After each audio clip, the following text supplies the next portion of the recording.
যখনই আমার বিপদ কিংবা দুঃখ আসবে, ইমানদার মাত্রই সে সবর করে, সে বিশ্বাস করে, সে বুঝে যে যে আল্লাহ আমাকে সুখ দিয়েছেন ওই আল্লাহ আমাকে দুঃখ দিয়েছেন, আবার সেই আল্লাহ আমার এই দুঃখ দূর করে আবার আমার জীবনে কি আনবেন, সুখ আনবেন।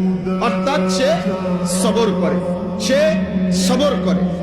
দুঃখে সে আল্লাহর উপর থেকে ভরসা হারায় না, সুখে সে আল্লাহ তাআলার অকৃতজ্ঞতা, নাফরমানি আর পাপ অবাধ্যতা করে না, বরং উভয় অবস্থাতে সে সবরের মাধ্যমে, আমলের মাধ্যমে সে তার জীবন পরিচালিত করে। দুঃখেও আল্লাহকে ডাকে, সুখেও আল্লাহকে ডাকে, আনন্দেও আল্লাহকে ডাকে, বেদনাতেও আল্লাহকে ডাকে। সর্বাবস্থায় আল্লাহ তাআলা বলেন, আমি ওয়াদা দিলাম আমার এমন ইমানদার বান্দার পুরা জিন্দেগীর গুনাহ আমি মাফ করে দেব এবং শ্রেষ্ঠতম বিনিময় জান্নাত তাকে দিব।